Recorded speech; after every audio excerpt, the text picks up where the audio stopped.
कृष्णं स्थापितं येन भूतले स्वयं ददाति स पदान्तिकम्। वन्देऽहं श्रीगुरो श्रीयुतापद्कमलं श्रीगुरून् वैष्णवांश श्रीरूपं सागरजातां सहगना रघुनाथं तं तं सजीवं साद्वैतं सावधूतं परिजनासहितं कृष्णचैतन्यदेवं श्रीराधा कृष्णपादान् सहगना ललिता श्रीविशाखान्वितां च नमो विष्णुपादाय कृष्णप्रेष्ठाय भूतले श्रीमते भक्तिवेदान्त स्वामिनिति नाम्ने नमस्ते सारस्वते देवे गौरवाणी प्रसारणे निर्विशेषा शून्यवादी पासादिस्तान वाञ्छाकल्पतरुभ्यश्च कृपा सिन्धुभ्यश्च पतितानां पावनेभ्यो वैष्णवेभ्यो नमो नमः। नमो महावदनाय कृष्ण प्रदायते कृष्ण कृष्ण चैतन्य नाम्ने गौरवस्य नमः। हे कृष्ण करुणा सिन्धु दीनबन्धु जगत्पते गोपिका गोपिका कान्ता राधा कान्ता नमस्ते सप्तकाञ्चन गौरांगी श्रीराधे वृन्दावनेश्वरी विश्वानुसुदेवी प्रणमामि हरिप्रिये नियतजानुवासाय नित्याय परमात्मने बलवन्त सुभद्राभ्यां जगन्नाथाय ते नमः। जय श्री कृष्ण चैतन्य प्रभु नित्यानंद श्री गदाधर शिवासादि गौर भक्तवृंद हरे कृष्ण कृष्ण कृष्ण हरे हरे हरे राम राम राम हरे हरे।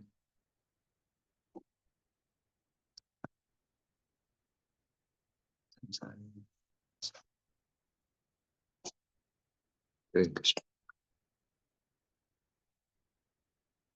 क्लास पर विल डिस्प्ले द वर्सेस। आज हम लोग सेकंड चैप्टर स्टार्ट करने जा रहे हैं 60 घंटों का। इसमें कृष्ण की सारी लीलाएं, लीलाओं का वर्णन है, वृंदावन की लीलाओं का। तो बहुत मधुर चैप्टर है।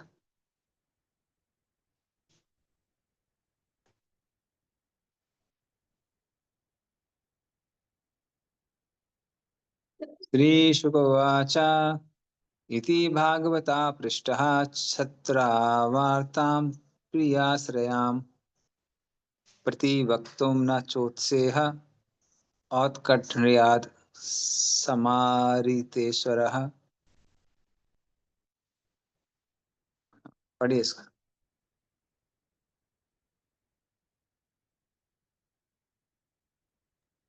हरे कृष्णा।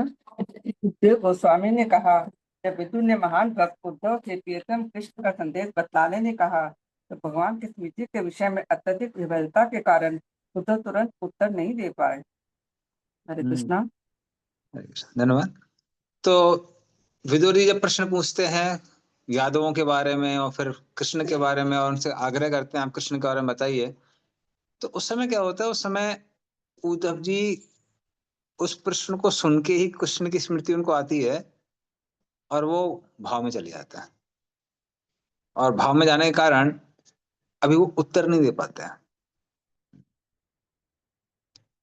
या पंचहायनो मात्रा प्रातर आशाय याचितः यन्नच्चत रचयन् यस्य सपर्याम बाल लीलया। पढ़िए इसका अर्थ तात्पर्य। हरे कृष्णा। वे अपने बचपन में ही जब 5 वर्ष के थे तो भगवान कृष्ण की सेवा में इसलिए लीन हो जाते थे जब उनकी माता प्रातःकालीन कलेवा करने के लिए बुलाती तो वे कलेवा करना नहीं चाहते थे। तात्पर्य, अपने जन्म से उद्धव भगवान कृष्ण के सहज भक्त अर्थात नित्य सिद्ध मुक्त आत्मा थे। वे अपने बचपन में भी स्वाभाविक अंतःप्रेरणा के कारण कृष्ण की सेवा करते थे। वे कृष्ण के स्वरूप वाले बुड्ढों से खेला करते, उन्हें वस्त्र पहनाते, खिलाते और पूजा किया करते। इसलिए दिव्य साक्षात्कार की क्रीड़ा में निरंतर लीन रहते। वही सब नित्य मुक्तात्मा के लक्षण है। नित्य मुक्तात्मा भगवान का भक्त होता है जो उनको कभी नहीं भुलाता। मानव जीवन भगवान के साथ अपने नित्य संबंध को पुनर्जागृत करने के लिए होता है और सारे धार्मिक आदेश जीव की सुप्त अंतर प्रेरणा को जागृत करने के लिए होते हैं। ये जागृति जितनी ही जल्दी लाई जा सके उतनी ही तेजी से मानव जीवन का उद्देश्य पूर्ण हो जाता है। भक्तों के अच्छे परिवार में बालक को भगवान की सेवा करने का अनेक प्रकार से अवसर मिलता है। ऐसा व्यक्ति जो पहले से भक्ति में प्रगति कर चुका होता है उसे प्रबुद्ध परिवार में जन्म लेने का अवसर प्राप्त होता है। इसकी पुष्टि भगवत गीता में 6.41 में हुई है। सुचिनाम श्रीमताम देहे योग भ्रष्टो अभिजायते। पतित भक्त को भी सुसंपन्न ब्राह्मण परिवार में या धनी वैश्य परिवार में जन्म लेने का अवसर प्राप्त होता है। इन दोनों परिवार में किसी ईश भावनामृत के अपने बोध को स्वतः पुनर्जीवित करने का अच्छा अवसर रहता है, क्योंकि इन परिवारों में नियमित रूप से भगवान कृष्ण की पूजा की जाती है और बालक की पूजा विधि अर्थात अर्चना का अनुकरण करने का शुभ अवसर प्राप्त होता है। व्यक्तित्व में लोगों को प्रशिक्षित करने के लिए 5 रात्र की विधि मंदिर पूजा है, जिसके द्वारा नवनिर्वाचितों को भगवत भक्ति सीखने का अवसर मिलता है। महाराज परीक्षित भी अपने बचपन में कृष्ण के गुड्डों से खेला करते थे। अब भी भारत में अच्छे परिवारों में बच्चों को खेलने के लिए राम तथा कृष्ण के खिलौने या कभी कभी देवताओं के खिलौने दिए जाते हैं, जिससे उन्हें भगवान की सेवा करने की प्रवृत्ति उत्पन्न हो। भगवत की कृपा से हमें भी हमारे माता पिता ने ऐसा ही सुअवसर प्रदान किया और हमारे जीवन का शुभारंभ इसी सिद्धांत पर आधारित था। हरे कृष्णा। धन्यवाद। तो साधारणतः बच्चे क्या होते हैं, बच्चे एब्जॉर्ड होते हैं। किस में एब्जॉर्ड होते हैं बच्चे? खेलने में एब्जॉर्ड होते हैं। इतना खेलते हैं कि माँ बाप बोलते हैं कि आओ बेटा खाना खा लो, लंच का टाइम हो गया, ये टाइम हो गया है, तो सुनते नहीं है। लेकिन उद्धव जी क्योंकि वो पहले से ही कृष्ण भक्त थे, वो वैसे भगवान के नित्य पार्षद भी हैं, तो इसलिए वो खेलने की जगह किससे खेलते थे? राधा कृष्ण के जो डॉल्स हैं उनसे खेलते थे। हम्म। और यहाँ पर तात्पर्य प्रभुपाद जी बता रहे हैं कि वैसे ही शुभ अवसर सुअवसर प्रभुपाद जी को भी प्राप्त हुआ था। हम्म। तो प्रभुपाद जी जब छोटे से ही थे तो उनके पेरेंट्स ने उनको राधा कृष्ण दिए थे। तो बचपन में ही वो आ, राधा गोविंद मंदिर जाते थे, वहां राधा गोविंद का दर्शन करते थे और राधा कृष्ण की पूजा करते थे। तो बचपन से ही उनको ये मौका मिला था भगवान की सेवा करने का। और प्रभुपाद बोलते हैं अगर ये बचपन से अगर मौका किसी को मिल रहा है भगवान की सेवा करने का, तो बचपन से ही बच्चे भी भक्ति कर सकते हैं। तो इस तरह से उद्धव जी का जो के बारे में जो बताया गया है कि राधा कृष्ण के बारे में, बल्कि कृष्ण के बारे में सुनते ही वो भाव में चले जाते हैं। उसका मूल कारण क्या है वो यहाँ ये बताया गया है। क्योंकि इतने लंबे समय तक उन्होंने क्या की थी? भगवान की भक्ति की थी। ओके, इस श्लोक में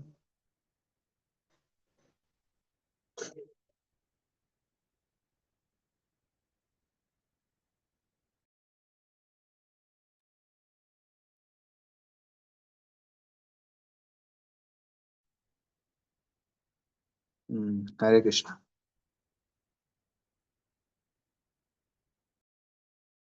दिखाई दे रहे हैं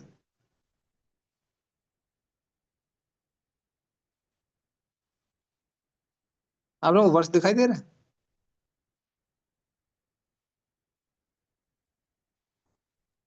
नहीं दिख रहा। नहीं नहीं प्रभु जी। ओके। पलाश प्रभु, हाँ पलाश प्रभु लगा डिस्कनेक्ट हो गए। ठीक है, फिर 2 मिनट रुकिए, उसको क्या करता हूँ। Prabhu ji, I'm there. I'm showing. Just 1 second. Okay, so verse number 3, 3.1 2.3।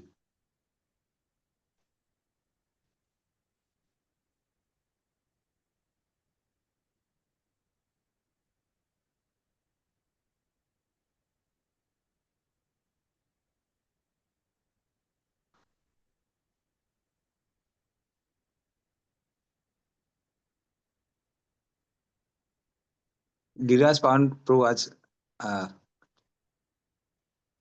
क्या वानप्रस्थ की ड्रेस में है? पहले मैं पहचान नहीं पाया, मैंने कहा अरे कौन ब्रह्मचारी यहाँ पे आ गया, फिर ध्यान से देखा अरे गिरिराज पावन प्रभु है।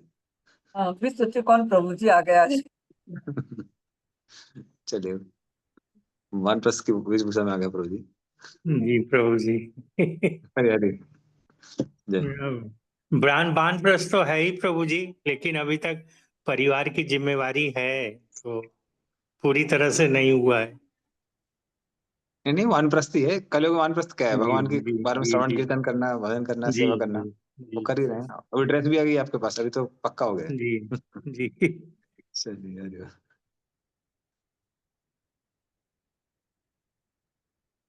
समाहुता भीष्म कन्नयाये श्रिया सवरेण। प्रभु ये सेकंड चैप्टर से करना है, ओ सॉरी सुबह सॉरी। चैप्टर। हाँ,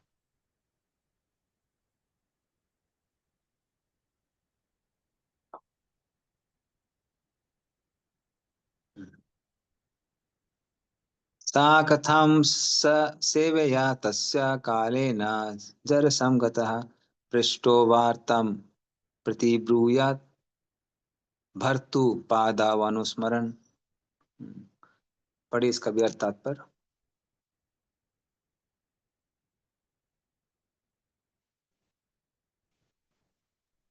हरे कृष्णा। इस तरह उद्धव अपने बचपन से लगातार कृष्ण की सेवा करते रहे और उनकी वृद्धावस्था में सेवा की वह प्रवृत्ति कभी शिथिल नहीं हुई। जैसे ही उनसे भगवान के संदेश के विषय में पूछा गया, उन्हें तुरंत उनके विषय में सब कुछ स्मरण हुआ है। तात्पर्य, भगवान के प्रति दिव्य सेवा लौकिक नहीं होती। भक्त की सेवा प्रति प्रवृत्ति क्रमशः बढ़ती जाती है और कभी शिथिल नहीं पड़ती। सामान्यतः वृद्धावस्था में व्यक्ति को संसारी सेवा से निवृत्ति लेने की अनुमति दे दी जाती है, किंतु भगवान की दिव्य सेवा से कोई निवृत्त नहीं होता। विपरीत, इसके आयु बढ़ने के साथ साथ भक्ति की प्रवृत्ति अधिकाधिक बढ़ती जाती है, क्योंकि दिव्य सेवा में तृप्ति नहीं होती, अतः इससे कोई निवृत्ति नहीं होती है। भौतिक दृष्टि से जब मनुष्य अपने भौतिक शरीर से सेवा करते रहते थक जाता है, उसे सेवा से निवृत्ति की अनुमति दे दी जाती है। दिव्य सेवा में थकान का अनुभव नहीं होता, क्योंकि यह आध्यात्मिक सेवा होती है और शारीरिक स्तर पर नहीं होती। शारीरिक स्तर पर होने वाली सेवा शरीर के वृद्ध होने के साथ घटती जाती है, तो आत्मा कभी वृद्ध नहीं होती, अतः आध्यात्मिक स्तर पर सेवा कभी उबाऊ नहीं लगती। निसंदेह उद्धव वृद्ध हो चुके थे, किंतु इसका अर्थ यही नहीं है कि उनकी आत्मा वृद्ध हो गई थी। दिल स्तर पर उनकी सेवा प्रवृत्ति परिपक्व हो चुकी थी। अतएव जब विदु ने कृष्ण के विषय में प्रश्न किया, तो उन्होंने तुरंत भगवान के सारे संदर्भों से स्मरण किया और वे शारीरिक स्तर पर स्वयं को भूल गए। यह शुद्ध भगवत भक्ति का लक्षण है, ऐसा कि बाद में भगवान कपिल द्वारा अपनी माता देवहूति को दिए गए लक्षणम भक्ति योगस्य उपदेशों के प्रसंग में बतलाया जाएगा। हरे कृष्णा। धन्यवाद। तो कोई बोल सकता है ठीक है, जब वो बचपन थे तो भगवान की पूजा करते थे, पर अब तो उम्र हो गई है, अब तो कुछ सेवा में पूजा में शिथिलता आई होगी। तो यहाँ क्या बताया? नहीं, तो क्योंकि भक्ति आत्मा का लक्षण है, इसलिए भक्ति कभी भी कम नहीं होती है। बाकी चीजें कम हो सकती है। बाकी लोग जो काम करते हैं तो उनके लिए रिटायरमेंट की एज है।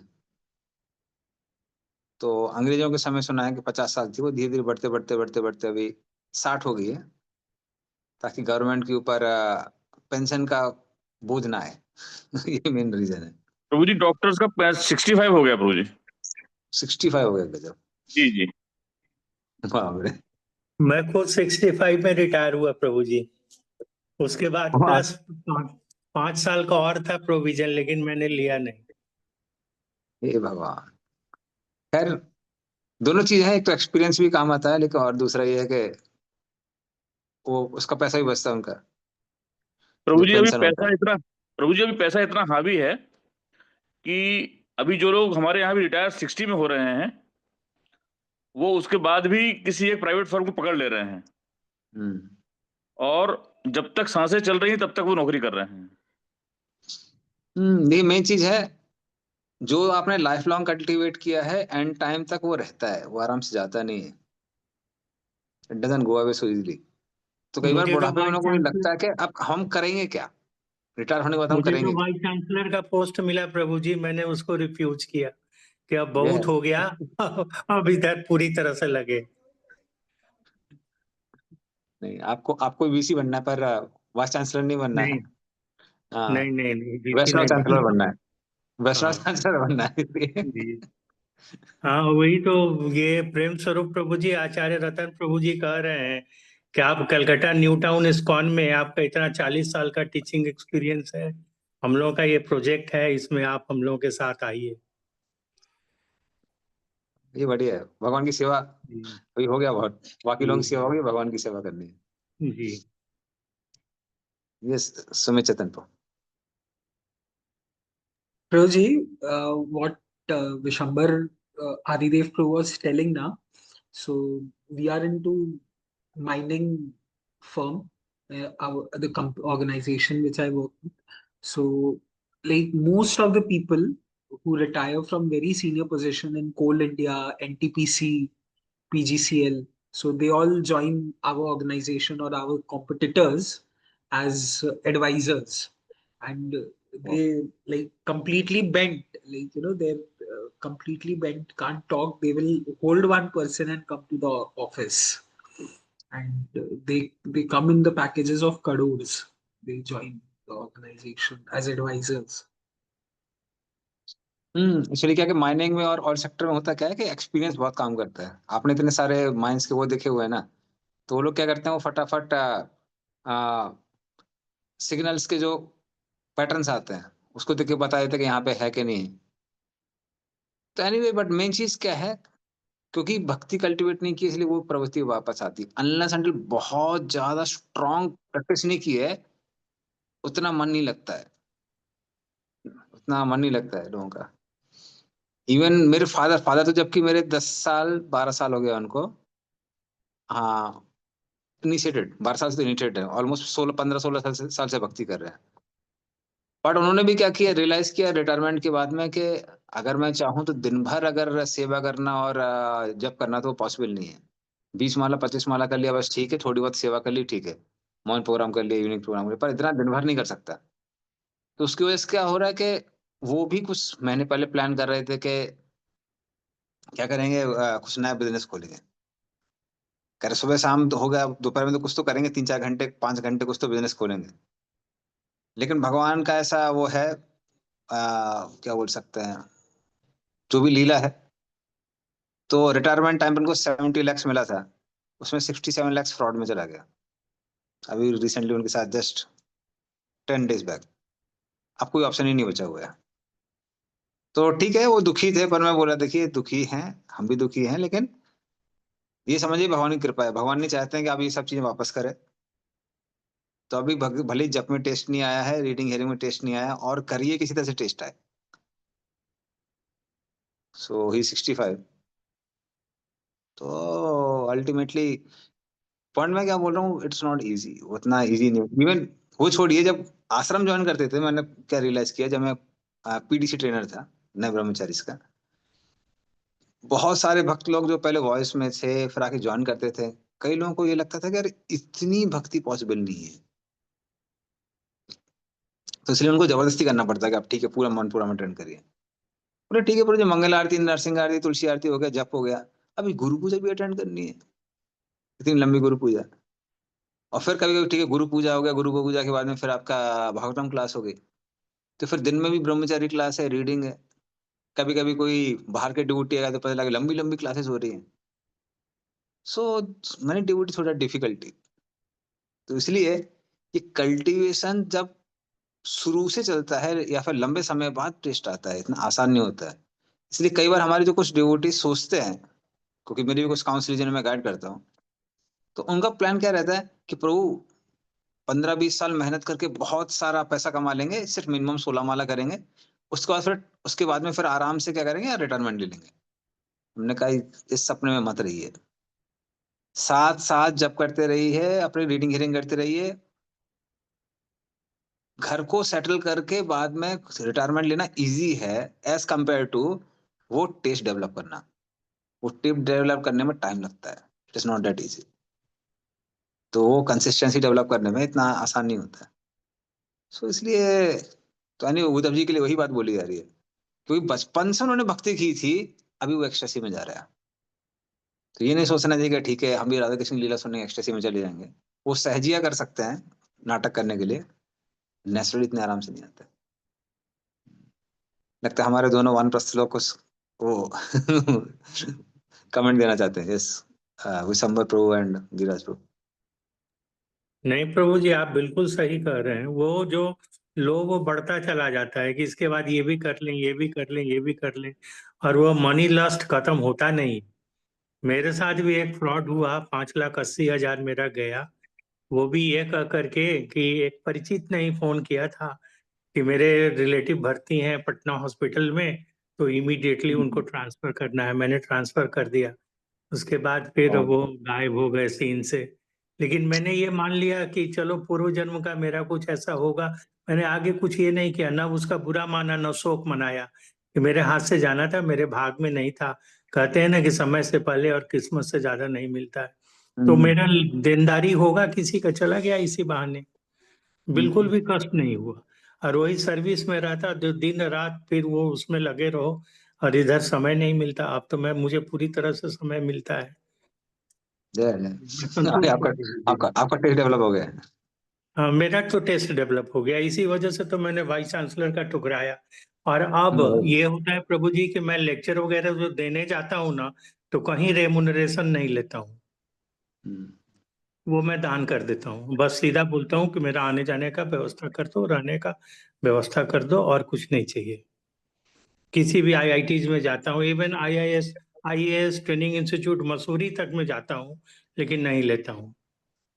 एमडीआई में जाता हूँ, एक्सेलराई में जाता हूँ, लेकिन नहीं लेता हूँ। अब धीमे धीमे करके आप थोड़ा वहां प्रीचिंग भी कर सकते हैं, जी बस जी। ऐड कर दीजिए। हाँ, ब्रिज कर प्रीचिंग रहा हूँ करके। प्रभु जी, वो करता हूँ, इसी बहाने करता हूँ। कॉलेजेस में जहाँ भी वाइवा के लिए जाता हूँ ना, तो एक हम्म, सेशन मेरा प्रीचिंग का रहता है। जय हो। वाह, बहुत बढ़िया। और ये हरे हरे प्रेम स्वरूप प्रभु जी खूब बढ़िया से जानते हैं।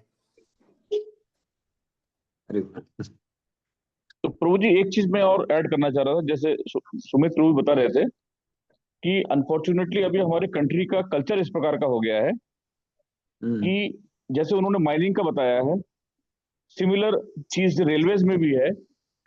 और प्रभु जी उनको एक्सपर्टाइज नहीं चाहिए, हम्म उनको टॉप ब्रास चाहिए, उनके सोर्सेस को, उनके पोजीशन को इन्फ्लुएंस कराने के लिए। That is the oh, problem.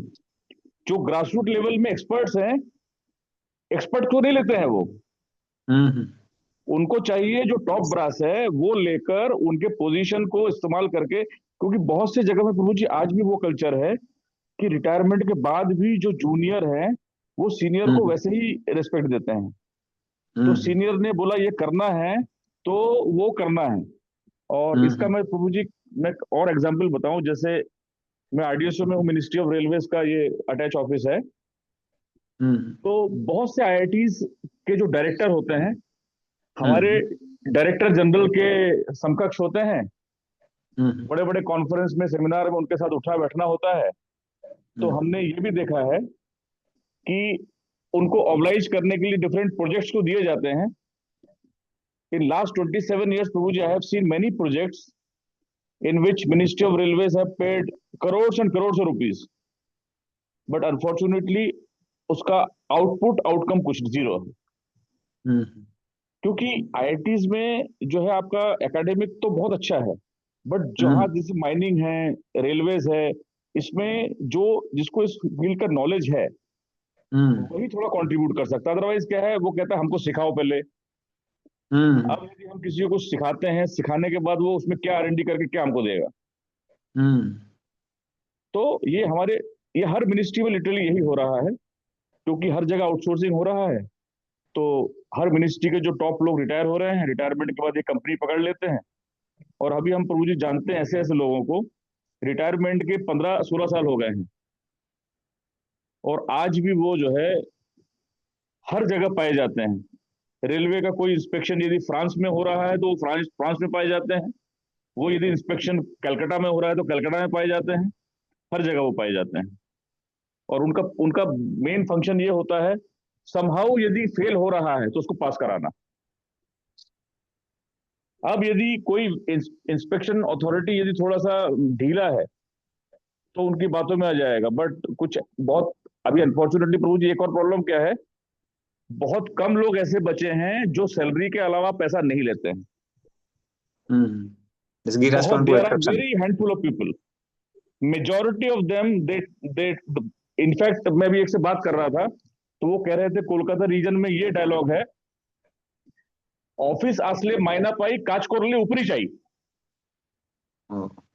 मतलब सैलरी तो ऑफिस आने का है, काम करने के लिए ऊपरी चाहिए। तो अभी स्थिति प्रभु जी बहुत खराब है। मतलब हम लोगों को तो इतना मतलब खराब लगता है कि मतलब जो है, जो व्यक्ति पैसा नहीं लेता है तो उसको इतना टॉर्चर किया जाता है हर जगह, उसके लिए सरवाइव करना बहुत मुश्किल है। बीच में मैं सुन रहा था हमारे फॉर्मर आईएएस जो टीएसआर सुब्रमण्यम को, वो कह रहे थे ये बेईमानी का जो गेम है ये सॉकर जैसा टीम वर्क। और और ऑनेस्टी वाला जो गेम है वो इंडिविजुअल स्पोर्ट है, लाइक गोल्फ। इसमें एक ईमानदार के साथ दूसरा ईमानदार भी साथ में नहीं, दैट इज द प्रॉब्लम। और वो बेचारा कमजोर हो जाता है, और अल्टीमेटली फिर उसका ट्रांसफर, और लास्ट में किसी जो है ऐसी पोजीशन, हमारे कंट्री का प्रभु जी फैब्रिक भी इतना अच्छा है कि ट्रेनिंग सेंटर और ये तमाम ऐसे ऐसे बना के रखे हैं ऑर्गेनाइजेशन, कि कोई व्यक्ति ज्यादा यदि सिस्टम को वो कर रहा है, चेन को ब्रेक कर रहा है, तो उसको उठा के शंट कर देते हैं कि हाँ आप जाइए वहां ट्रेनिंग सेंटर में आप पढ़ाइए। तो ये स्थिति है प्रभु जी। मतलब ये तो ऐसा टॉपिक है, we can go on and on, हमारा ये क्लास के लिए टाइम कम पड़ जाएगा। Prabhu Anyway, ji, Prabhu ji. Visvesvaraya engineering field में एक बहुत बड़े नाम थे, लेकिन अफसोस की बात यह है कि उन्होंने किसी को भी ट्रेन नहीं किया कि उनका पोजीशन ले सके। एक भी उनका स्टूडेंट नहीं निकला जो वो ले सके, अपना ज्ञान अपने तक लेकर के वो चले गए। ऐसे भी लोग हैं। चलिए देखिए, जब तक भक्ति प्रिंसिपल नहीं है तो फिर प्रिंसिपल क्या है? प्रिंसिपल सेंस ग्रेटिफिकेशन है। सेंस ग्रेटिफिकेशन कैसे आता है? सेंस ऑब्जेक्ट से आता है, या फिर पोस्ट पोजिशन से आता है, पावर से आता है, एक्सप्लॉइटेशन से आता है, और वो और पैसे से आता है। तो लोग जनरली उसके लिए काम करते हैं। इतना इतना सेल्फलेसलेस होना वो पॉसिबल नहीं है। So that is not possible.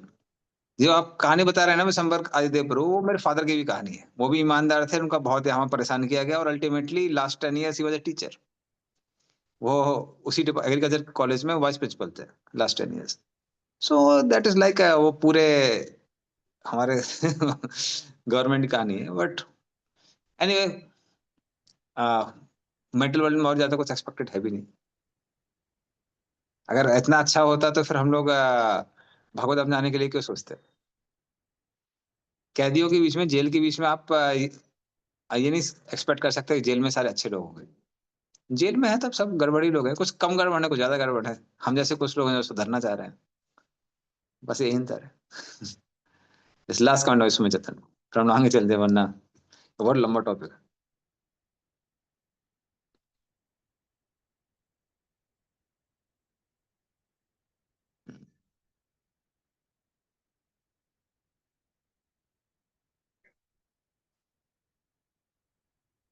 बोल, सुमित चेतन भी कुछ बोले थे क्या? यस, सुमित चेतन को speak. I'll just stop the recording. Prithvi. I cannot see this on recording actually. No one to these topics. Okay, Mataji has come. So you can maybe pause again. नहीं होते कई बार जो ईमानदार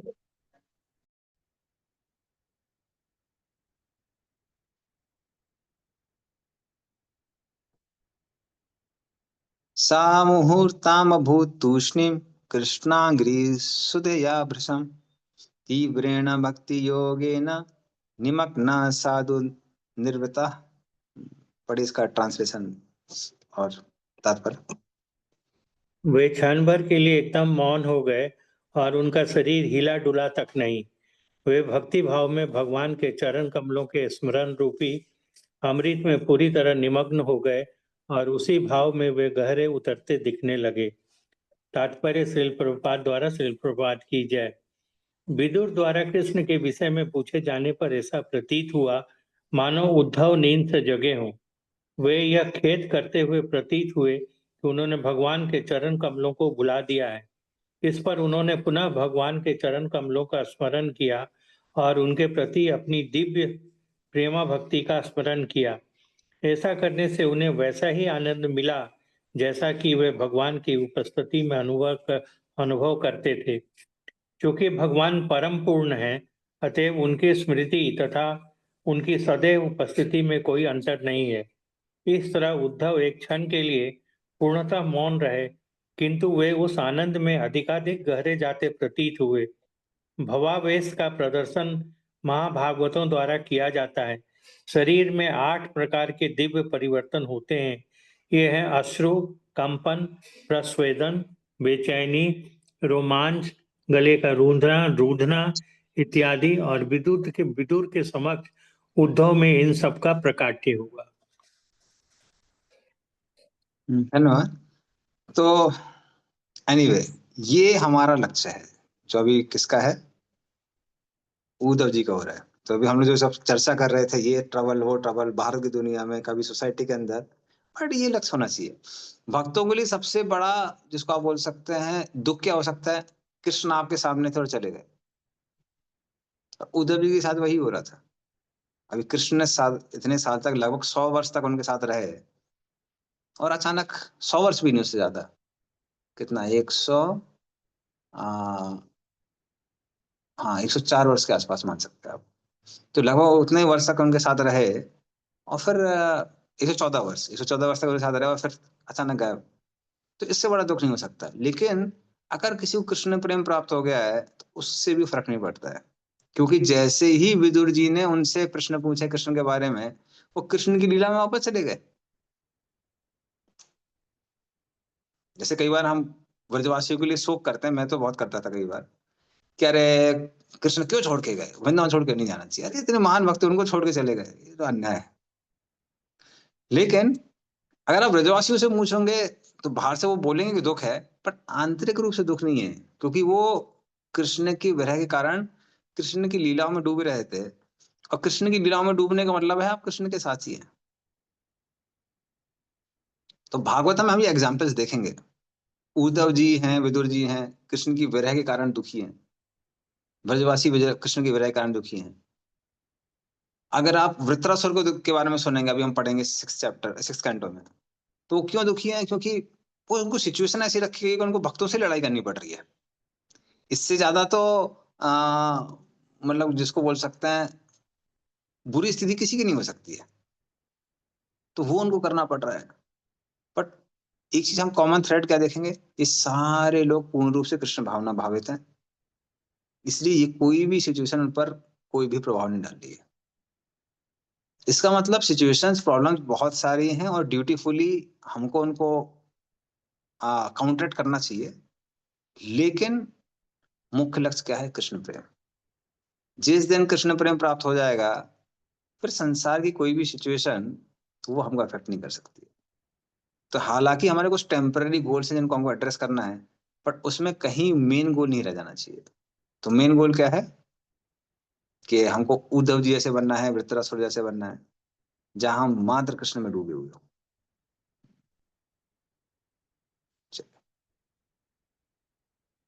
अदरवाइज सिचुएशंस चेंज करने की बात करेंगे तो किसी के साथ नहीं हुई है। ना ही पांडवों के साथ हुई, ना ब्रजवासियों के साथ हुई, ना विद्यावासियों के साथ हुई, हाँ, और ना ही वृत्रासुर के साथ हुई। ठीक है, चलिए आगे चलते हैं। नेक्स्ट श्लोक है।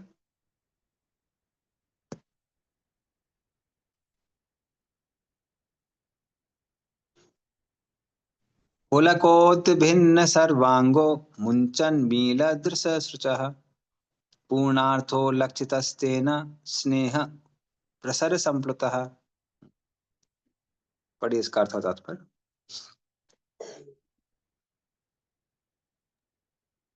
हरे कृष्णा। विदुर ने देखा कि उद्धव में संपूर्ण भावों के कारण समस्त दिव्य शारीरिक परिवर्तन उत्पन्न हो आए हैं, और वो अपनी आंखों से विछोड़ के आंसुओं को पोंछ डालने का प्रयास कर रहे हैं।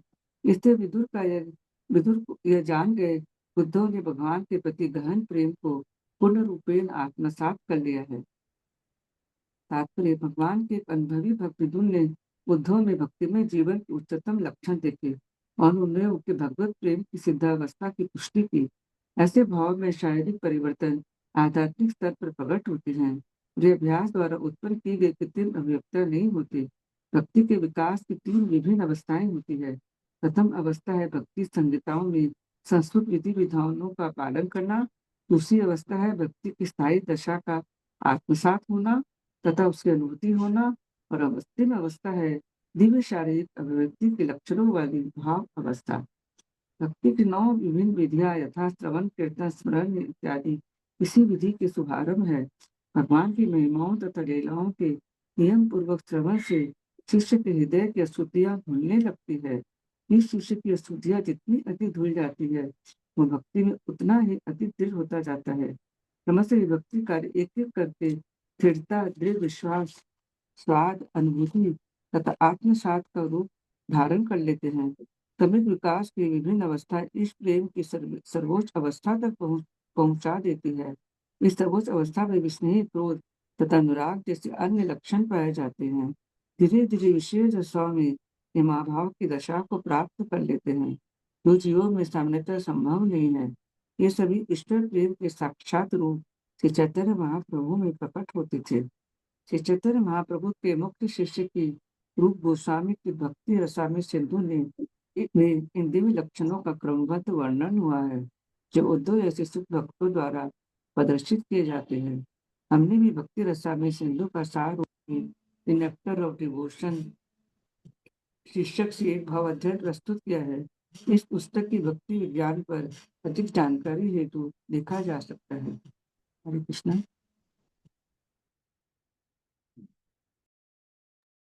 हरे कृष्णा। तो यहाँ पे क्या होता है, विश्वनाथ चक्रवर्ती ठाकुर समझाते हैं कि पहले विदुर जी ने प्रश्न पूछे उद्धव जी को, और उद्धव जी फिर एकदम कृष्ण प्रेम में डूब गए और कृष्ण की लीलाओं में मग्न हो गए। तब उनको बाहर से विदुर जी के प्रश्न सुनाई दिए जो कि कृष्ण से संबंधित थे। तो वो सुन के कृष्ण उद्धव जी से बोले, कह रहे भाई अपनी समाधि से वापस जाओ, विदुर जी कुछ प्रश्न पूछ रहे हैं, उसको उत्तर दो। तब जाके उद्धव जी अपनी समाधि से बाहर आते हैं और फिर उन प्रश्नों का उत्तर देने का प्रयास करते हैं। तो यहाँ पर उनका एक अष्ट सात्विक विकारों का लक्षण बताया गया है। और आगे हम देखेंगे कि अगर व्यक्ति के अंदर कृष्ण प्रेम हो जाता है तो क्या लक्षण उत्पन्न होता है। तो हम देखेंगे आगे कि वो पूरा कृष्ण की लीलाओं को ये करके याद कर रहे हैं, उसमें डूबे हुए हैं। और जनरली यही सिम्टम होता है कौन भक्ति में प्रगति किया है, किसने भक्ति में प्रगति नहीं की है। तो एक्चुअली होता क्या है कि कई बार हम लोग सिर्फ मैनेजरियल आउटलुक या चीजों को यहाँ वहां देखते हैं, पर जब हम आ, कुछ भक्तों के पास में जाएंगे तो हम देखेंगे वो कितने कृष्ण भावना भावित है। जैसे पर्सनली मैंने देखा हुआ है कि जो बहुत सीनियर डिवोटीज है, तो कुछ लोगों को तो पर्सनली मैंने देखा है ना, जय पताका महाराज, राधानाथ महाराज, इन सब लोगों को देखा हुआ है, लोकनाथ महाराज, कि पता चला कि वो अच्छी खासी स्ट्रॉन्ग मीटिंग में है और मीटिंग के बाहर आते ही अपना भजन कीर्तन चालू कर दिए। इवन कई बार वॉशरूम के लिए ब्रेक में जा रहे हैं, उसमें ही अपना कीर्तन चालू कर देते हैं। और कभी भी आप उनको बोलिए, वो कृष्ण की लीलाएं बोलते रहते हैं। जब जय पताका महाराज को स्ट्रोक हुआ था तो उस समय वो उन्होंने उनके पर्सनल सर्वेंट ने खुद बताया था कि कृष्ण उनके सामने आए, कृष्ण आके बोले कि हाँ चलो वापस चलो। तो वो कहने लगे नहीं नहीं, अभी प्रभुपाद जी को सेवा मेरी बाकी है, तो उनको बिना पूरा किए हुए मैं कैसे आ जाऊं। तो फिर कृष्ण बोला ठीक है, तो फिर वो वापस आ गए। सिमिलरली राधानंद महाराज है, उनके पर्सनल सर्वेंट से मैंने सुना हुआ है कि जब उनको वो था मलेरिया, और जिसको बोलते हैं ना कई बार आदमी अपने होश में नहीं रहता है, तो वो लगातार कृष्ण की एक लीला करके दूसरी लीला सब बोलते जा रहे थे, बोलते जा रहे थे, बोलते जा रहे थे, पूरा जैसे कृष्णा बुक रिपीट कर रहा हूँ, कि वो जो मन में था वो सब बाहर आ रहा था, mind was out of control. तो ऐसी परिस्थिति में हमको दिखता है कि कौन से भक्त क्या है। अदरवाइज हम जनरली हम लोग नहीं समझ सकते हैं कि कौन से भक्त कैसे है। तो सिर्फ ये दोनों नहीं, और भी बहुत सारे सीनियर ड्यूटीज का और मैंने देखा हुआ है। तो यार कॉन्सियसनेस एट डिफरेंट लेवल, तो वही हमारी एस्पिरेशन है। तो इसलिए वाकई में हमको देखना है कौन भक्ति में उन्नत है नहीं है। तो जैसे प्रभुपाद बोलते थे, उसका क्राइटेरिया क्या है, कौन कृष्ण में कितना ज्यादा डूबा हुआ है, कौन कृष्ण कृष्ण भावनामृत भावित है। सेम चीज मैंने कंपैशन भी, तो जो भी हम गुण बोलते हैं वो दिखाई पड़ता है। आ, कुरुक्षेत्र नहीं, कुरुक्षेत्र, हाँ कुरुक्षेत्र के में यात्रा में गया था। तो मैं तो जस्ट नो छोटा सा ब्रह्मचारी था, कुछ 20-25 काउंसलर्स को लेके गया था। वहां पे वहां से वो आ रहे थे, गोपाल कृष्ण महाराज। तो जैसे ही वो आया उन्होंने दंडवत प्रणाम किया, और महाराज पर्सनली मेरे बारे में पूछने लगे, एक ड्यूटी के बारे में पूछने लगे, आप लोग प्रसाद ठीक से लिया कि नहीं लिया, आपने कहाँ लिया, फिर ये क्या बोलते हैं कहाँ पे रुके हुए हैं आप लोग। वहां पे बड़े फेमस है अभी गोविंद कृष्ण प्रभु, उस समय वो नहीं, बस चाइल्ड ओनली आज से 10 साल पुरानी है। तो वो बगल में थे, तो वो उनको बोलने लगे, नो जाके इन लोगों के आ, खाने आने की व्यवस्था देखो ठीक से हुई है कि नहीं हुई है, तुम्हारी जिम्मेदारी है। एंड वो अपना, फिर उसके बाद वो वहां चले गए जहाँ पे राधा कृष्ण का मिलन हुआ था, उस स्थली पे जो ब्रह्म सरोवर के सामने है। और फिर मैं देखा वो महाराज पूरा उसकी पास टाइम बताया जा रहा है। सो वन साइड ही इज हैविंग मैनेजरियल रोल, और दूसरी साइड वो पूरा कृष्ण में डूबे हुए हैं। तो सिर्फ एक दो नहीं, जो भी बहुत सीनियर भक्त हैं उनके जीवन हम देख सकते हैं। इसलिए ये जो पार्ट है वो हमारे लिए फोकस करने वाला है कि how much person is Krishna conscious. बाकी अदर पार्ट हम लोग देखेंगे तो उसमें तो कहीं हमको कुछ नजर आएगा, कहीं कुछ और नजर आएगा। ठीक है, चलिए आगे चलते हैं। तो उद्धव जी, तो इस तरह से उद्धव जी पूरी तरह से डूबे हुए थे। मतलब हम लोग एक रिमार्केबल एग्जांपल देख सकते हैं द्वारका में, वो है अक्रूर जी। मतलब दिस इज लाइक, अगर आप सामंतक मणि का वो पढ़ेंगे तो एक हिसाब देखा गया जाएगा तो वो मर्डर में इन्वॉल्व थे, और वो भी किसका, सत्यभामा के पिता का। तो हालांकि आचार्य लोग बताते हैं कि उन्होंने क्योंकि अपराध किया था गोपियों के चरणों में, उनको पेसिफाई किए बिना ही वो चले गए थे, इसलिए ऐसा सब हुआ। बट अगर हम वो सिर्फ एक्सटर्नल चीज देखेंगे तो हम ये सोचेंगे अरे भाई ये भक्त कैसे हो सकता है। बाकी सब चीज छोड़ दीजिए, कि भक्त गड़बड़ कर सकता है, भाई इतनी बड़ी गड़बड़। और फिर अगर कोई कृष्ण को भगवान नहीं मानता वो कृष्ण पे ही शक करने लगेगा। अरे कृष्ण ने कोई पनिशमेंट भी नहीं दी उनको,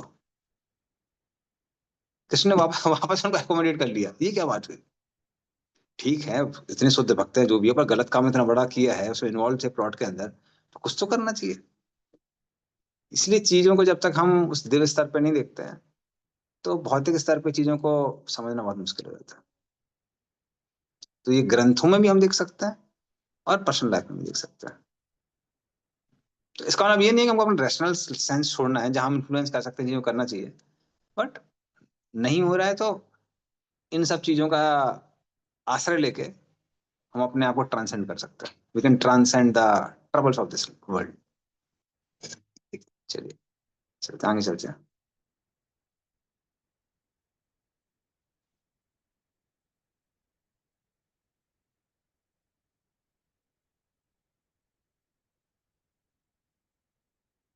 सन कैर भगवल्लोकान् नृलोकं पुनरागतः विमृज्य नेत्रे विदुरं प्रीत्या होद्धव उत्स्मयन्। पढ़िए इसका अर्थ और तात्पर्य। हरे कृष्णा।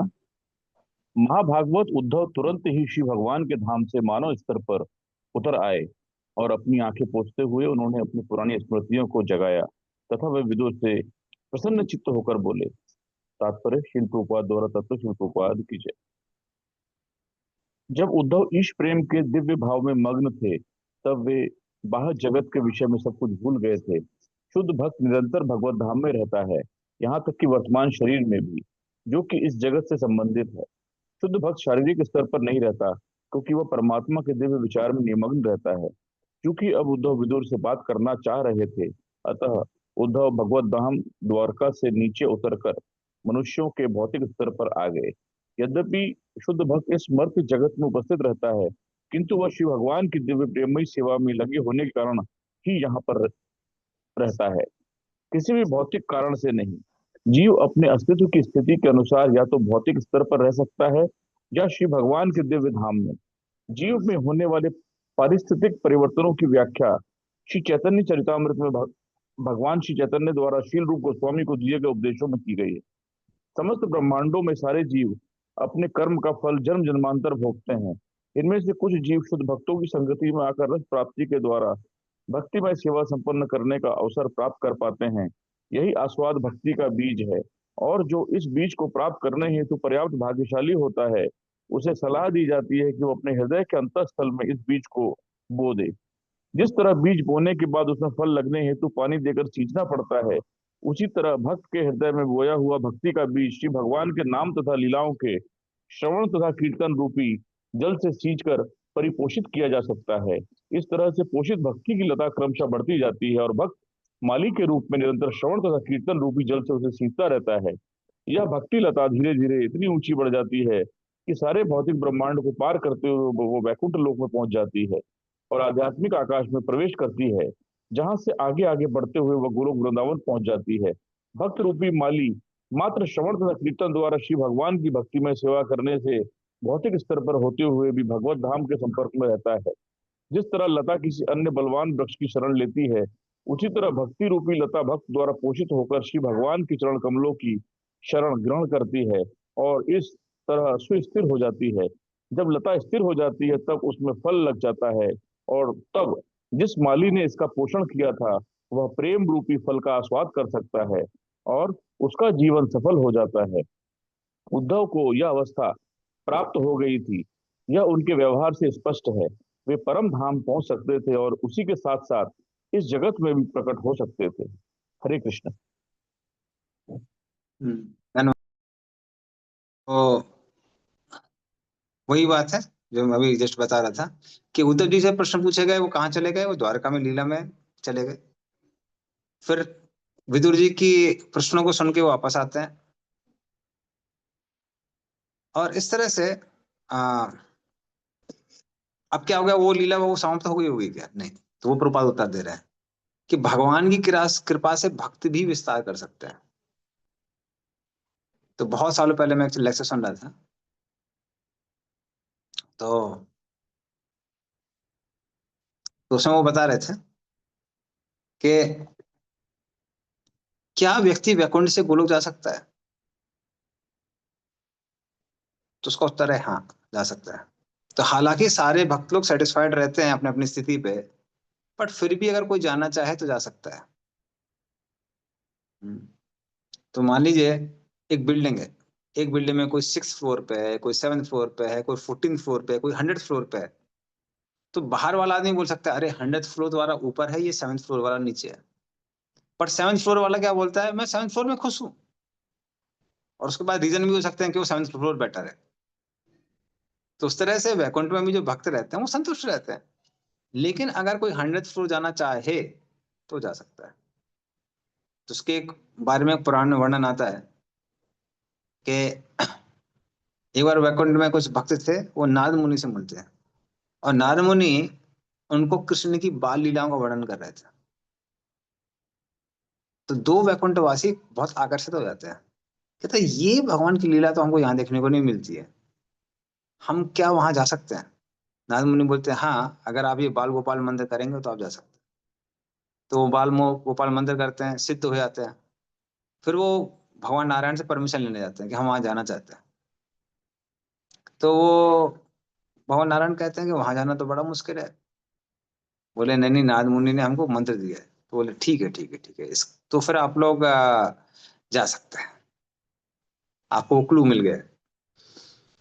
तो फिर एक ऑडियंस में महाराज के एक शिष्य थे, वो कहने लगे महाराज अगर मान लीजिए वो वैकुंठ चले गए तो बीवी बच्चों का क्या होगा? उनका क्या उनको डाइवोर्स देना पड़ेगा या गृह त्याग करके जाना पड़ेगा?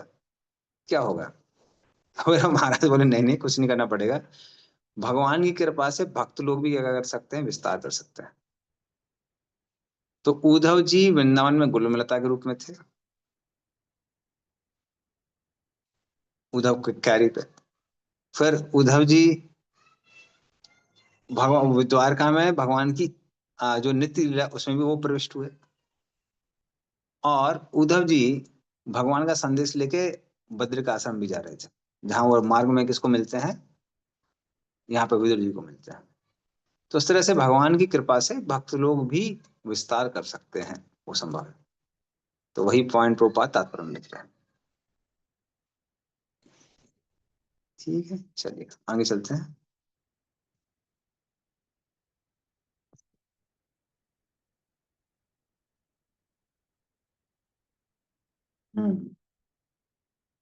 उदवाचा कृष्ण द्युम्नि निम्लोचे गीर्णेश अजगरेणः किं नु न कुशलं ब्रूयाम गच्छ्रीषु गृहस्य अहम। पढ़िए इसका अर्थ और तात्पर्य।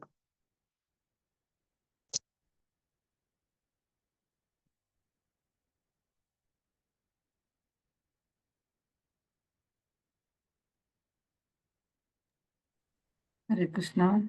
कृष्ण रूपी सूर्य के अस्त होने की व्याख्या श्री विश्वनाथ चक्रवर्ती ठाकुर की टीका के अनुसार इस प्रकार की जा सकती है। जब विदुर को महान यदुवंश के तथा अपने परिवार को वंश के संहार का संकेत मिला तो अत्यधिक उद्विग्न हो उठे।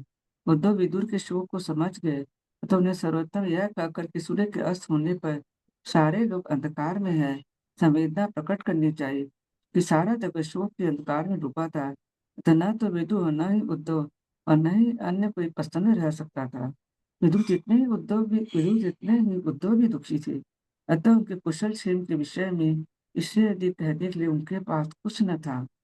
सूर्य से कृष्ण की तुलना उपयुक्त है। सूर्य के अस्त होते ही अंधकार स्वतः छा जाता है, किंतु सामान्य व्यक्ति द्वारा अनुभव किया गया अंधकार सूर्य को प्रभावित करना चाहिए, चाहे समय सूर्योदय का हो या सूर्यास्त का। कृष्ण का आविर्भाव तथा उनको तिराभाव सूर्य के समान है। जैसा कि ब्रह्मांडों में प्रकट होते तथा अंतर्धान होते रहते हैं और जब तक वे किसी ब्रह्मांड विशेष में विद्यमान रहते हैं तब तक उस ब्रह्मांड में दिव्य प्रकाश रहता है, किंतु जिस ब्रह्मांड से वे चले जाते हैं वह अंधकार में समा जाता है। तो भी उनकी लीलाएं शाश्वत है। भगवान सदैव किसी न किसी ब्रह्मांड में विद्यमान रहते हैं। जिस तरह सूर्य पूर्वी या पश्चिमी गोलार्ध में विद्यमान रहता है। सूर्य सदा ही भारत में या अमेरिका में रहता है, किंतु जब सूर्य भारत में रहता है तो अमेरिका देश अंधकार में रहता है, और जब सूर्य अमेरिका में रहता है तो भारतीय गोलार्ध अंधकार में रहता है। जिस तरह सूर्य प्रातःकाल उदय होता है और क्रमशः मध्याकाश में पहुंचता है, तत्पश्चात किसी गोलार्ध में अस्त होकर उसी के साथ किसी अन्य गोलार्ध में उदय होता है। उसी तरह किसी एक ब्रह्मांड से भगवान कृष्ण के अंतर्धान होने के साथ ही अन्य ब्रह्मांड में उनकी विभिन्न लीलाओं का शुभारंभ होता है। जो ही यहाँ कोई एक लीला समाप्त हो जाती है तो ही वह अन्य ब्रह्मांड में प्रकट होती है। इसी तरह उनकी नित्य लीलाएं निरंतर चलती रहती है। जिस तरह सूर्योदय 24 घंटों में एक बार होता है, उसी तरह ब्रह्मांड में कृष्ण की लीलाएं ब्रह्मा के एक दिन में संपन्न होती है। भगवत गीता में ब्रह्मा के एक दिन का विवरण 4 करोड़ 30 लाख सौर वर्ष दिया गया है, किंतु भगवान जहाँ भी उपस्थित रहते हैं उनकी समस्त विविध लीलाएं नियमित अंतराल पर होती रहती है, जैसा कि शास्त्रों में बतलाया गया है। विराट के समय सर्प प्रबल उठते हैं, चारों ओर चोरों को प्रोत्साहन मिलता है, भूत प्रेत सक्रिय हो उठते हैं, कमल म्लान हो जाते हैं तथा चक्रवाकी विलाप करने लगते हैं। उसी तरह भगवान कृष्ण के तिरोभाव से नास्तिक प्रफुल्लित होते हैं और भक्तगण दुखी होते हैं। हरे कृष्ण। धन्यवाद। तो ये आप देखेंगे, ये जो उपमा है प्रभुपाद ने बहुत जगह दी है। कृष्ण की तुलना किससे की है? सूर्य से की है। कृष्ण सूर्य सम माया अंधकार, जहां कृष्ण तहां नहीं माया अधिकार। तो जैसे सूर्य ना ही जन्म लेता है ना ही मरता है, उसी तरह से भगवान ना ही जन्म लेते हैं ना ही मरते हैं। सूर्य सिर्फ अपने फेजेस चेंज करता है। जैसे अभी यहाँ पर भारत में 1:41 चल रहा है, 141। तो फिर ये सेम 141 किसी और जगह होगा, फिर कहीं और होगा, फिर कहीं और होगा, फिर कहीं और होगा। तो 141 पे सूर्य की कुछ स्थिति है आकाश में, वही कहीं और होगी, फिर वो कहीं और होगी, फिर वो कहीं और होगी। उसी तरह से 2 बजे सूर्य की स्थिति बदल जाती है हमारे लिए, पर वो स्थिति फिर कहीं और होगी, फिर कहीं और होगी, फिर कहीं और होगी। तो उसी तरह से जितनी भगवान की नित्य लीलाएं हैं, जैसे भगवान ने यहाँ पर पूतना वध किया इस ब्रह्मांड में, तो फिर वो पूतना वध कर रहे हैं किसी और ब्रह्मांड में, फिर वो पूतना वध कर रहे हैं किसी और ब्रह्मांड में, फिर वो पूतना वध कर रहे हैं किसी और ब्रह्मांड में। यहाँ भगवान ने सक्टासुर का वध किया, फिर वो कहीं और सक्टासुर का करेंगे, फिर कहीं और करेंगे, फिर कहीं और करेंगे। इस तरह से भगवान की लीलाएं कैसी हैं? वो नित्य हैं, वो कहीं ना कहीं होती रहती हैं। और इस तरह से एक ब्रह्मा जी के जन्म में एक बार वो इस ब्रह्मांड में कैसी हो जाती है? रिपीट हो जाती है। उस अंतराल का। जैसे सूर्य सेम फेज पे कब आता है? 24 घंटे के बाद आता है सेम फेज पे। कल फिर 141 या 142 पे उसी फेज पे होगा जहां पर अभी है 24 घंटे बाद। उसी तरह से ब्रह्मा जी के एक दिन में एक बार फिर वो रिपीट होता है कृष्ण की लीलाएं। तो इस तरह से कृष्ण की सारी लीलाएं कैसी कहलाती हैं? नित्य कहलाती हैं। फिर भी सूर्य में और भगवान में एक बहुत बड़ा अंतर है। वो क्या है? सूर्य विस्तार नहीं कर सकता, भगवान विस्तार कर सकता है। इसीलिए भले ही कृष्ण अभी नहीं है, बट फिर भी हमारे साथ में है, श्रीमद् भागवतम के रूप में, अपने नाम के रूप में, अपने डीटीज विग्रह के रूप में, अपनी सेवा के रूप में। तो इस तरह से अलग अलग सेवाओं में भगवान जब भक्तों के साथ में आते हैं, तब भक्त उनका अनुभव कर सकते हैं, भले उनको देख ना सके। जैसे आ चैतन्य महाप्रभु के बारे में सुनिए, राधा रानी के बारे में सुनिए, या फिर किसी महान भक्त के बारे में सुनिए, तो जब भी उनको कृष्ण से विरह महसूस होती थी तो क्या करते थे? कुछ भक्त लोग भजन कीर्तन करते थे या फिर कथा करते थे, और उनकी जो विरह थी वो कम हो जाती थी। तो रामानंद राय का काम क्या था? कि वो अलग अलग श्लोक सुनाएंगे,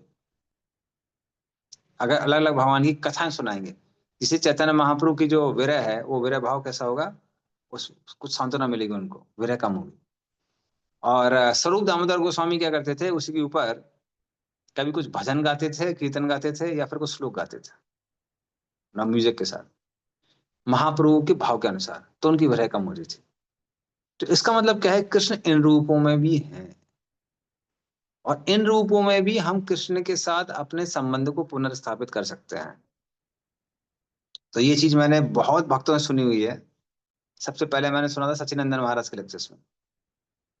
हाँ, फिर उसके बाद में महात्मा प्रभु, राधानाथ महाराज, कई लोगों के उसमें लेक्चर में, और रिसेंटली अभी मैं सुबह सुबह लोकनाथ महाराज के लेक्चर सुन रहा हूँ, जपा टॉक।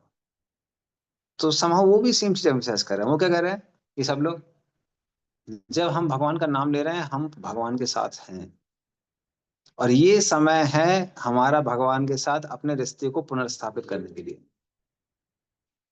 तो जैसे मैं अभी आपसे बात कर रहा हूं, इसका मतलब ये नहीं है कि मेरा आप पे ध्यान नहीं है, सिर्फ बात पे ध्यान है, राइट? बल्कि हमारा आप पे ध्यान क्या है? ज्यादा है, क्योंकि हम बात कर रहे हैं। उसी तरह से ये भक्त लोग बताते हैं कि जब हम भगवान का नाम लेते हैं, तो अगर इवन हमको थ्योरेटिकल अंडरस्टैंडिंग है कि भगवान अपने नाम से अभिन्न है, तो हम उनको प्रार्थना कर सकते हैं। हम्म, गोपाल भट्ट गोस्वामी ने बहुत सारी प्रार्थनाएं बताई है कि हे भगवान, मुझे मेरी जो भौतिक आसक्तियां हैं उनसे मुझे मुक्त करिए,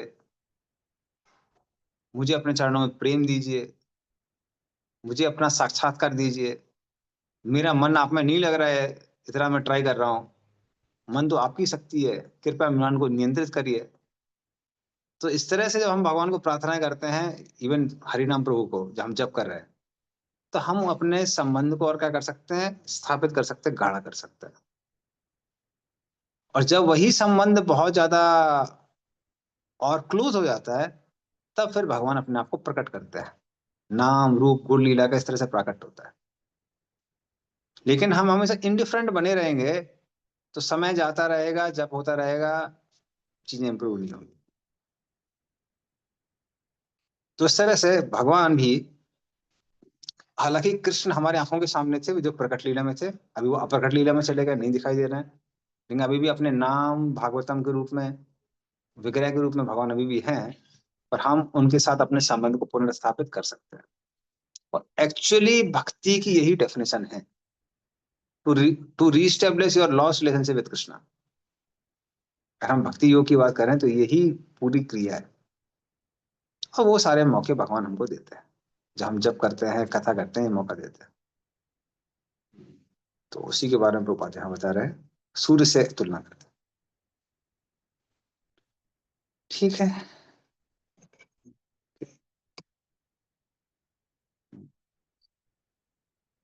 सुमित चतन,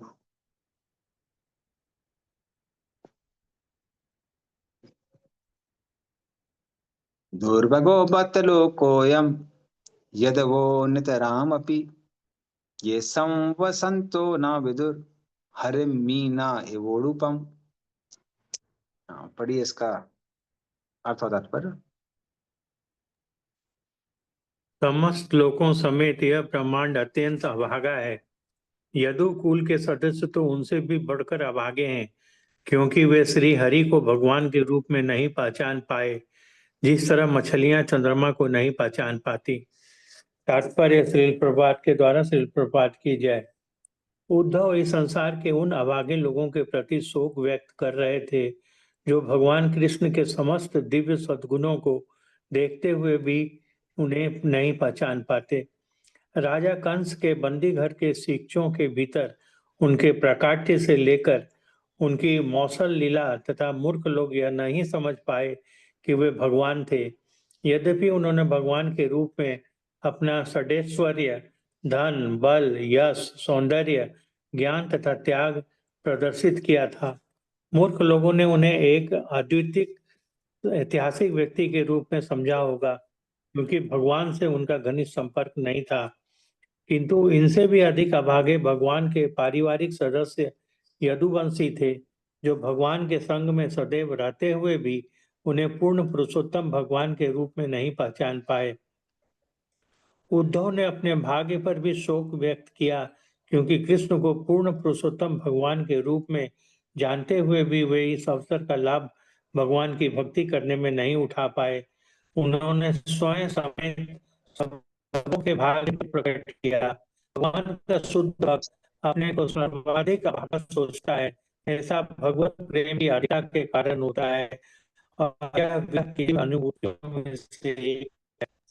शास्त्रों से यह जानकारी मिलती है कि चंद्रमा का जन्म क्षीर सागर से हुआ। क्षीर सागर ऊपरी लोकों में है और उसमें भगवान विष्णु, जो परमात्मा रूप में हर जीव के हृदय को नियंत्रित करने वाले हैं, सही विष्णु के रूप में निवास करते हैं। जो लोग क्षीर सागर के अस्तित्व में विश्वास नहीं करते, उन्होंने समुद्र में केवल नमकीन खारे जल का अनुभव किया है।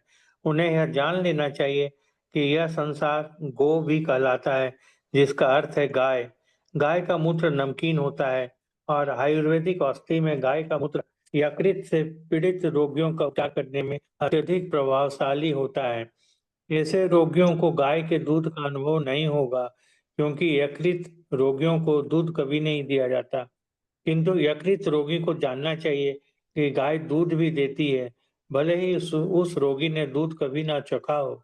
इसी तरह जिन लोगों को इस क्षुद्र लोक का ही अनुभव है, जिसमें केवल केवल नमकीन जल का सागर विद्यमान है, वे शास्त्रों से यह जानकारी प्राप्त कर सकते हैं कि दूध का भी सागर क्षीर सागर होता है, भले ही उन्होंने उसे न देखा हो।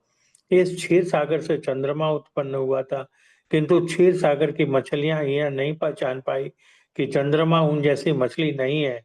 मछलियों ने चंद्रमा को अपनी जैसी मछली या कोई चमकीली वस्तु से अधिक कुछ नहीं मान रखा था। वे अभागे लोग जो कृष्ण को नहीं पहचान पाते, वे ऐसी ही मछलियों के तुल्य हैं। वे उन्हें अपने में से एक, किंतु ऐश्वर्य, बल आदि में कुछ अद्वितीय करके मानते हैं। भगवद गीता 9.11 में ऐसे मूर्ख व्यक्तियों को सर्वाधिक अभागा कहा गया है। अब जानन्ति मामुढ़ा मानुषी तनुमाश्रितम। हरे कृष्ण प्रभु। धन्यवाद।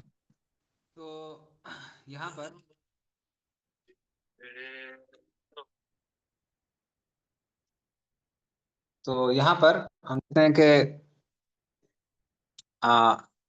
कृष्ण की तुलना किसी की गई है चंद्रमा से, और बाकी यादवों की तुलना की गई है मछलियों से, या फिर अन्य लोगों की तुलना किसी की गई है मछलियों से की गई है।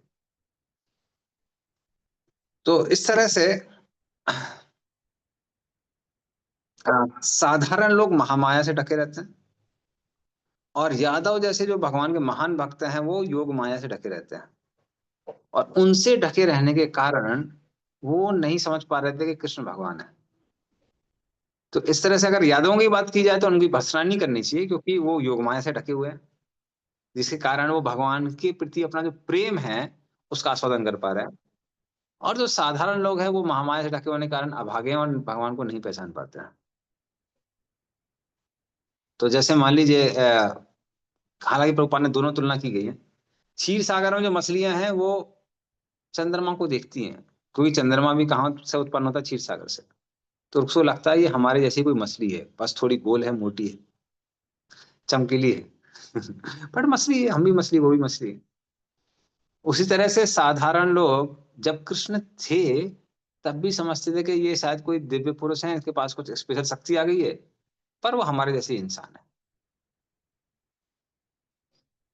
तो ऐसा सोचते हैं। आजकल बहुत सारे लोग हैं जो सोचते हैं कि शायद कोई कृष्ण महान पुरुष थे, महापुरुष थे, ऐसा सोचते हैं। लेकिन ये नहीं समझते हैं कि कृष्ण भगवान है। या फिर जो साधारण तालाब में जो मछली होती है, वो चंद्रमा की परछाई को देख के सोचती है कि ये भी कोई एक मछली है।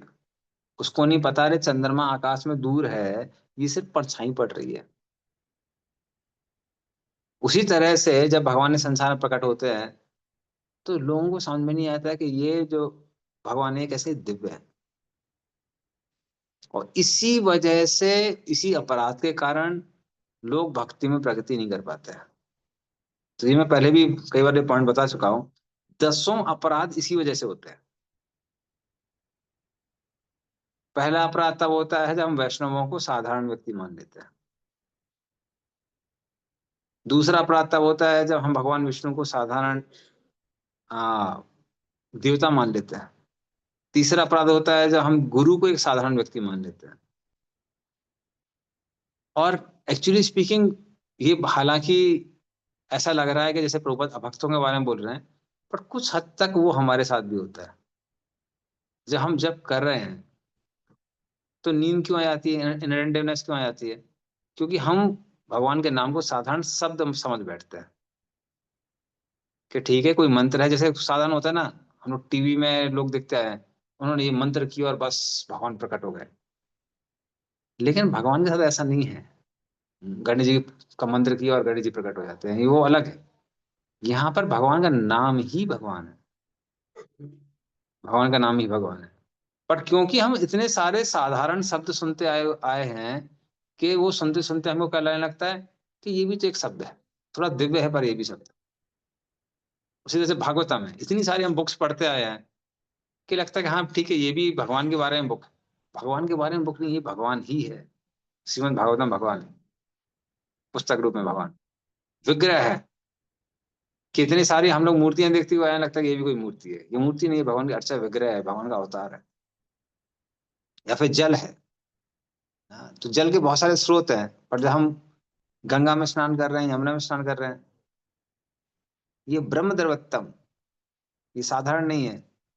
ये भगवान की गोपियां हैं गोलोक वृंदावन में, गंगा जी, यमुना जी। तो उस तरह से ये सारी चीजें कैसी दिव्य हैं, बट हम लोग भी उस मछली की तरह हैं जो उस चंद्रमा को अपने जैसे ही समझ बैठते हैं। और इसी वजह से समस्या है। जिस दिन वो विजन घट जाएगी, खत्म हो जाएगी, तब क्या हो जाएगा? तब हम आध्यात्मिक जगत में होंगे। इस भौतिक जगत में नहीं होंगे। विश्वम पूर्ण सुखाय थे, प्रबोधनानंद सरस्वती कहते हैं। पूरा संसार कैसा सुख में है, क्योंकि सब कुछ कृष्ण से संबंधित है। ठीक है, चलें नेक्स्ट श्लोक में।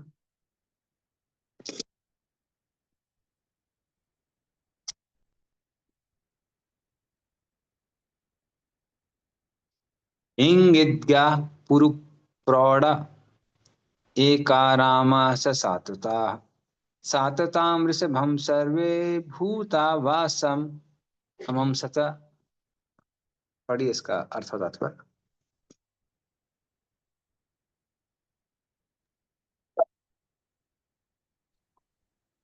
हरे कृष्णा। यदुगण अनुभवी भक्त, विद्वान तथा मनोवैज्ञानिक अध्ययन में पटु थे।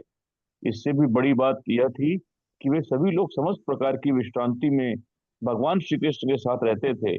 फिर भी वे उन्हें केवल उस सर्वोपरि के रूप में जान पाए जो सर्वत्र निवास करते हैं। श्रील प्रभुपाद द्वारा तात्पर्य श्रील प्रभुपाद की जय।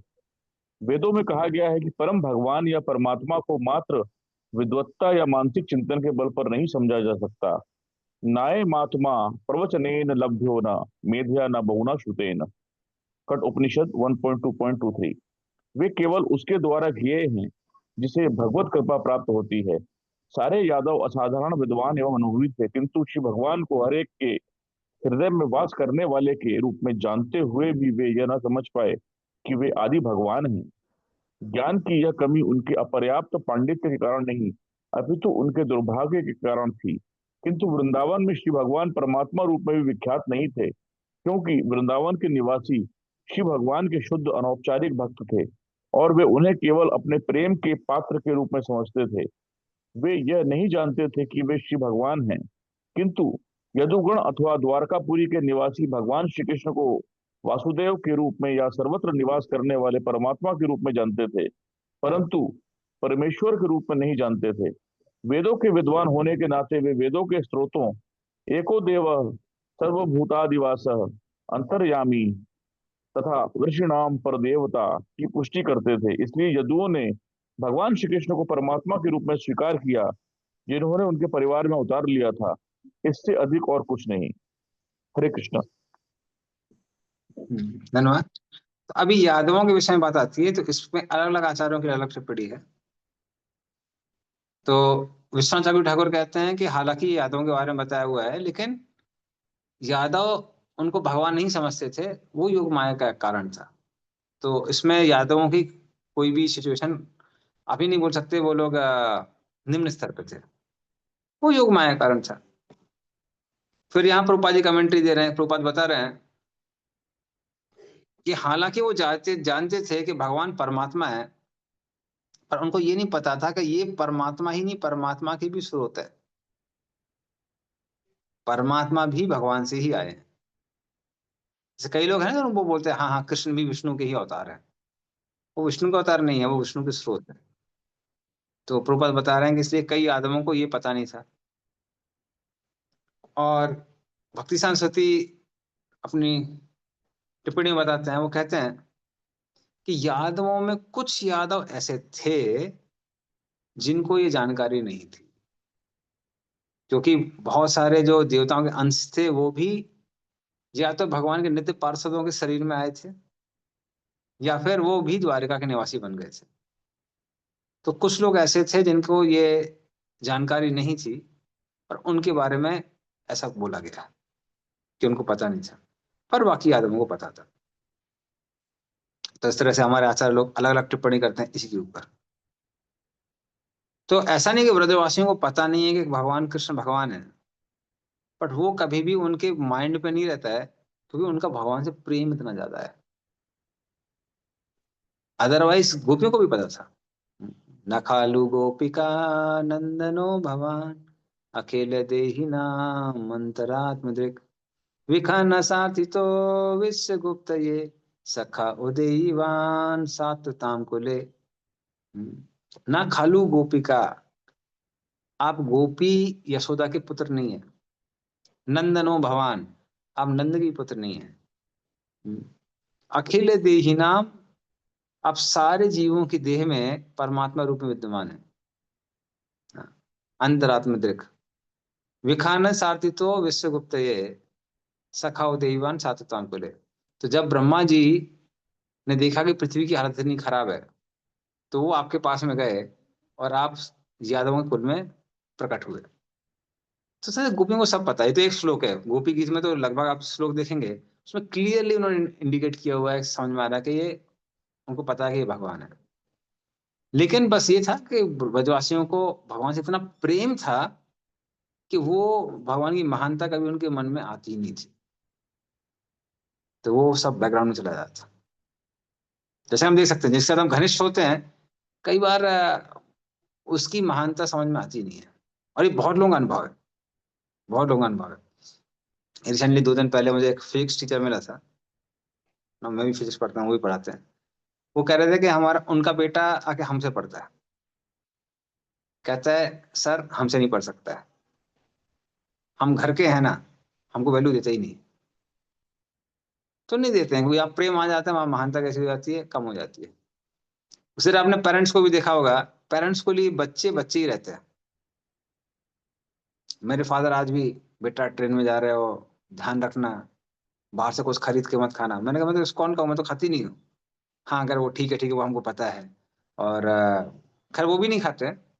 कह रहे और बाहर का कहीं पानी मत पीना। ट्रेन से ट्रेन में ऐसा नहीं स्टेशन रुक जाए तो उतर जाना, ट्रेन में ही रहना, मान लो चल दी ट्रेन तो क्या होगा। तो वो आप कुछ भी कर लीजिए, उनसे साथ ज्यादा मैं ट्रेवल किया हूँ लेकिन उनको अभी भी क्या लगता है कि हमारा वैसे बेटा है। तो उसी तरह ब्रजवासियों का भगवान से इतना प्रेम है कि जो भगवान की महानता है वो सब उनके बैकग्राउंड में चली जाती है कि ठीक है भगवान है तो क्या हुआ, हमारे गांव के तो हैं, हमारे गांव के तो हैं, अब जो भी है हमारे दोस्त है ना। तो वो सब उसमें रहता है, प्राइम स्पॉट में रहता है, और भगवान की महानता कैसी रहती है, वो बैकग्राउंड में रहती है। तो सेम चीज है यहाँ पे बताइए।